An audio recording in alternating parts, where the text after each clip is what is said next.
গুগলে যদি কখনো সার্চ করেন ফুটবল ম্যাজিশিয়ান কিংবা ফুটবল জাদুকর, তবে যার নাম আসবে তিনি আব্দুস সামাদ, একজন বাঙালি ফুটবলার যাকে এই নাম দিয়েছিল ইংলিশ মিডিয়া। যারা সহজে অন্যের প্রশংসা করতে চান না তারাই কিনা করেছিল এরকম প্রশংসা। ভাবা যায়? ভাবতে হলে আগে জানতে হবে এই আব্দুস সামাদের ব্যাপারে। কে ছিলেন এই ফুটবলার? 1885 সালে যার জন্ম, 1964 সালে মৃত্যু। তবে বিদায়ের আগে নিজেকে প্রতিষ্ঠা করে যান ফুটবল জাদুকর হিসেবে।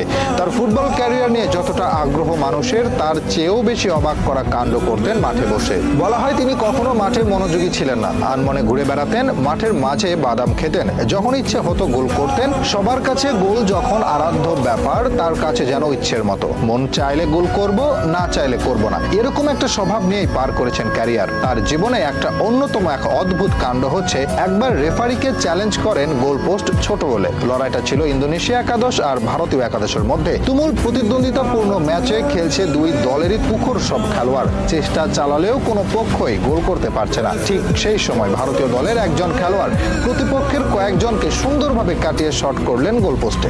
বল পোস্টে লাগলে রেফারিকে গিয়ে বললেন পোস্টের সাইজ ছোট, সেটা মেপে দেখতে। রেফারি ভাবেন মজা করছেন সামাদ, তবে তার জোড়াজুড়িতে পোস্ট মেপে দেখা যায় সত্যিই পোস্টের সাইজ ছিল ছোট।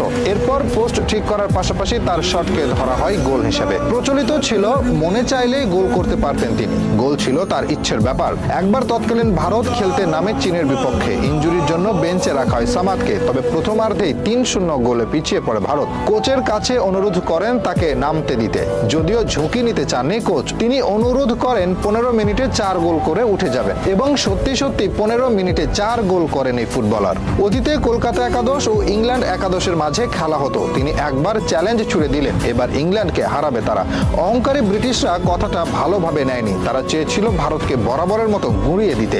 তবে এবার আর সেটা করতে পারেনি, উল্টো হজম করে এক হালি গোল, যার নেপথ্যে ছিলেন সামাদ। তার এরকম পারফরমেন্সে বিমোহিত হয়ে শেষ পর্যন্ত তাকে ফুটবল জাদুকর হিসেবে আখ্যা দেয় ব্রিটিশ মিডিয়া। এরকম আরো অসংখ্যবার অদ্ভুত পারফরমেন্স দেখিয়ে আলোচনায় ছিলেন তিনি। দুর্ভাগ্য যে সেই সময় ইন্টারনেট ছিল না এত আধুনিক ক্যামেরা, নয়তো এই প্রজন্ম জানতে পারত কত বড় একজনকে মিস করেছি আমরা। 1938 সালে ফুটবল থেকে অবসর নেন তিনি। এরপর 1947 সালে দেশ ভাগ হয়ে গেলে তিনি চলে আসেন পূর্ব পাকিস্তানে। তিনি বসবাস করতে শুরু করেন দিনাজপুরের পার্বতীপুরে। জীবনের বাকিটা সময় এখানেই কাটে তার। এখানেই মারা যান 1964 সালে। এই প্রজন্ম মেসিকে জাদুকর ভাবলেও অতীতের জাদুকর হিসেবে পেলে, ম্যারাডোনা আখ্যায়িত হলেও ফুটবলের আসল জাদুকর ছিলেন এই আব্দুস সামাদ।